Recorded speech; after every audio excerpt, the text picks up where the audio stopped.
All right, and joining me now from the Northwoods Humane Society is Lisa Lew. Good morning, Lisa.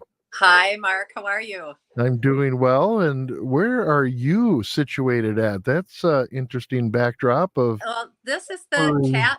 This is the cat ISO area. So oh, this is the area where new cats come in who are not ready to be adopted yet, or sometimes they need a little extra medical attention or whatever. They haven't been spayed or neutered yet, so they're back here in the ISO area, and then they go into one of the adoption rooms. So they'll go from here to the cat room or to the kitten room, and okay. so I was just hurrying up, like trying to finish cleaning in here before before I had to do this. So, Yeah. uh-oh, Oh someone's my, screaming. that's Kittens an are playing angry with kitten. each other. Uh, so how many, maybe you don't have the statistics right now in the top of your head, but you might have a good idea of how many adoptions do you go through in a week? In Cats and dogs combined.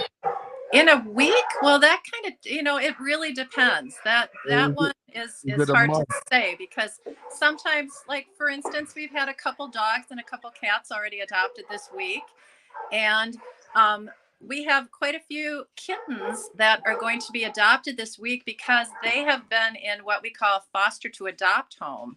And they've been Okay. in these homes since they were maybe, 5, 6 weeks old. And now this week they are being spayed and neutered. And so they can be officially adopted this week. And then I think we have two today, two on Friday, and two next Monday. So these kittens have been fostered for several weeks, and now this will be their big week. But it's hard to say week to week. You just never know. Sometimes Yeah. there are different events that, beginning of school, or kind of people have other things they have to do before they can focus on adopting an animal. But it's hard to say week to week. We're always hoping at least we have one every day, but that Right. doesn't. Yeah. Yeah. And a lot of times the weekends can be really busy. It seems like we don't have anybody scheduled. And then Saturday morning, a lot of people are thinking, oh, I've got time off. So this would be a good time. So the key thing is that people have their adoption applications already completed and approved and on file, so that if they see a dog, cat, kitten that they're interested in adopting, they're one step closer to getting the animal that they're hoping for. So Yeah. And there's a process too of setting up an appointment before you come in, and yes. how has that been working, and why was that implemented? Well, we started doing that when COVID Sure. began. And so it's been working very well for us, for the staff and also for the animals, because that way we can really focus on, matching the person and the family with the right pet. So yes, we require approved application before you can schedule an appointment. Okay. Sometimes we can kind of squeeze somebody in if they don't know the procedure, and they stop here and they fill out a form. We can accommodate them usually. Most of the time we have to, check if they rent. We have to check with the landlord, and we Sure. have to check if their other pets, if their dogs are current on rabies vaccination. But most of the time, if someone comes and is interested in adopting, we do our best to try to accommodate them and find them a new pet. So Sure. And what if someone just wants to come in and browse? Do you still we do. require an appointment for that?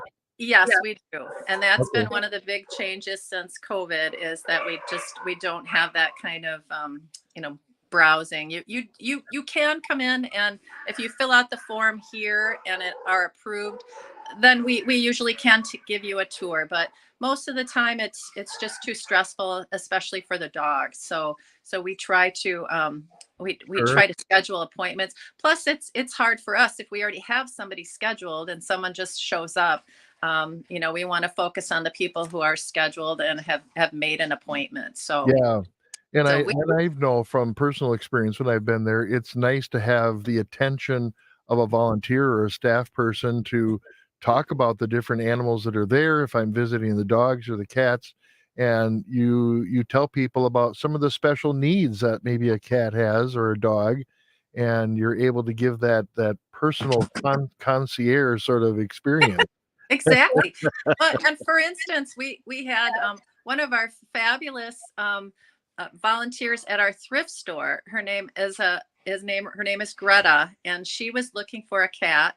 And she came in about 2 weeks ago, and we wanted to make sure that we found just the right cat for her. So, and we brought in one that we thought would be a good fit, and it just wasn't right. So then we brought in the next one, and that one clicked. So that's sometimes it takes looking around and feeling out the animals and seeing what their personalities are like to find Sure. that right match. So we're Yeah. really happy for Greta and her new kitty. And volunteering at the Humane Society, what's involved with that? How do people get involved, and how do they, where's your biggest need right now for volunteers? Well, right now, I'm really looking for some help with cleaning the cats. We usually have two volunteers every day. Like for instance, I have Kathy in the cat room today, and I have Alan in the kitten room today, and Okay. that leaves me to be able to clean and focus on the isolation area. But when we only have one volunteer, then I have to hurry up, do this, and then go into clean the other room. And it's just really nice to have two volunteers. Um, Sure. and several of our volunteers are snowbirds, so we lose them in the winter. And Oh, okay. right now, and a couple of them are going on vacation. One of them is out of the country right now. So, we're pretty flexible, but and some people can move around. Like last week, Alan had jury duty, and so he Oh, couldn't dear. come Wednesday, but he was nice enough to volunteer to come on Saturday. So he made up for his missed his civic duty. Sure. So helping with the cleaning in the morning is actually, it's really fun. And both of these guys, Kathy and Alan, have been volunteering for close to 20 years. So, Sure. and usually we just ask for 1 day a week, and we are very flexible about the timing. Now, these guys both were here at 7:30 this morning, but I have a couple other volunteers whose schedules make it a little more difficult to get here that early. So they come at maybe 8, even 8:30. Sure. And it still is a huge help to me and to the cats. Um, so yeah, we're very flexible about time. And usually it takes a couple hours, and it really depends on how much time you want to spend, cuddling the cats and hanging out with them and giving them Sure. lots of attention. I have some volunteers who have, other things that they have to get done during the day. So they come in, they do their cleaning, and they're out of here. And that's wonderful too. But we also have some that just kind of hang out and have a little snack and pet the cats. And so Sure. so it's a lot of fun, and you get to meet the animals and spend a lot of time helping them. And the And yeah, cleaning isn't really all that difficult. Now, I was going you're to ask, what's the responsibilities of cleaning besides the cat box is probably number well, one. the cat Uh, box and making sure that they have kind of a freshened up area, and food and water are the most important. Now, years ago, we used to do a type of cleaning where we would just spray everything with bleach and scrub everything down. And since then, the thinking in sheltering has really changed to, cats really are sensitive to smells, and right. Yeah. spray their whole cage down with bleach is not doing them any favors. So if a cat's going to stay in that same cage, you know it, they would prefer that it smelled like them, and it's very helpful, and it reduces a lot of stress for the cats. So, which is also important in preventing different kinds of upper respiratory diseases or things that are brought on by stress. So Sure. to have that cage still kind of smell like them, obviously if it's messy, we wash the towels and stuff. But the thinking has changed from hazmat suit to Yeah. just kind of straighten up the towels and put some toys in their cage and make it a nice comforting place for them to be. So Because yeah, cats, like, unlike dogs, they take care of their environment themselves a lot, and, they um, are they they're are pretty pretty clean clean, animals. although I'll tell you, we've got some messy kittens right now. So, Well, they haven't learned yet, so and it's not because they're not using the box, it's because they're just playing so crazy and they're jumping around, they're knocking stuff around, they're in their food bowl in the water. they're yeah, they're they're so much fun, but they're messy. yeah. So yeah, so right now I really could use some help. And usually we have people pick one day, or we've had some people that have been kind of flexible as far as being able to fill in. But it's going to be 7:30 to 8 for a couple hours. Most people are done by 11 o'clock when we open. But you're certainly welcome to hang out and play with the cats and give them some more attention as long as you want to. Yeah, right. And talk about, you mentioned, foster care of some Mhm. animals. How does that work? And do foster care, humans always end up being the adopters of animals, or is it really not expected of the Um, foster care family to do that? well, no, not really. Usually, if people commit to doing what we call foster to adopt, so that means you're going to foster up until the point where you can officially adopt, and usually it's going to be a kitten or puppy. Um, so they can't be officially adopted till they are spayed or neutered. So Oh, okay. so you can enjoy them and play with them and grow with them and watch them develop. And then once they're ready to be spayed or neutered, then they can be officially adopted. But we also always have a need for people to just foster kittens, or maybe a animal that's recuperating from an illness. We have a great cat foster mom named Gina, and she is already at her max for cats, and she's not allowed to bring any more home. But she fosters 20 is the limit, right? she fosters kittens all the time, and Uh, she does a wonderful job, and she brings them back, and she's sad to see them go, but she's always happy that they're going to find a wonderful new home. yeah. So yeah, both things work well for us. And when Fostering we have can be a lot of animals, it's key to us being able to help more, is putting right. some in foster homes. So And being a foster, human is kinda like a try before you buy, because maybe it won't work out, and, you You know know, I I think I've maybe only had one person so far that has done a foster to adopt, and they said, we just don't think we're ready for a kitten right now, which was yeah, wonderful because they kind of saw what it was like and decided yeah, that they weren't ready for the responsibility. So they did the right thing, and if the kitten found a wonderful new home, so right. everybody wins.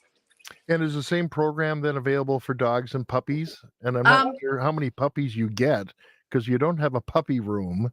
no, You kinda mix no, them in with the but dogs. we do have quite a few puppies that are in a foster home right now. We have two litters of puppies that are in foster homes with their mothers, and Okay. so they will be coming up probably in the next month or so, coming up for adoption. So just in case and I'm not sure what the breeds are, but if anyone's thinking about puppy, I would get my adoption application in right away. And we keep them on file for a year, so if you don't see something right now that you're interested in, there's something will eventually show up that you'll want to adopt. Okay. So Wow. yeah, right now we've got about, I think, in the building, I probably have about 65 cats, and I think we have about 11 dogs in the building, and quite a few dogs and cats in foster too. So we've got kind of a full house right now for animals. So Yeah. Well, very cool. Well, thank you so much for you taking time and sharing with us what your needs are, because a lot of times we don't see these things. When we come in the front door, we see great cages and clean room and we're not aware that there's people in the background doing all this work, and it's Yeah. not just you, it's and you can't do it all, and your staff can't do it all, so we need volunteers to help out there, and donations. It's helpful to have that. If people visit the thrift store, that helps fund a lot of the services and supplies that you Yeah. need there. Yeah, and people just drop off. Sometimes someone will just come driving in and drop off a bunch of paper towels or bottles of bleach, and every little bit is Okay. appreciated. Or we also will take open bags of dog food, cat food, kitten food, whatever. We if we don't use them here, we help the community with their needs too. So Yeah, very cool. Well, Lisa, thank you. If people want to get a hold of you, they can call you at 715-634-5394, and it's northwoodshumanesociety.org is the website. And is the application to adopt available on the website? yes, it is. It Okay, is available. So. good. And so is the volunteer application as well. Oh, But okay. if anyone is interested in helping out with the cats, they could certainly just call the shelter, ask for me, and I'd be happy to give them a tour, show them what we do, and get them hooked up with helping out the animals. All right. Lisa Lew of the Northwoods Humane Society, thank you so much for your time. We appreciate it. Well, we do too. Thank you, Mark. Take All care. right. Take care.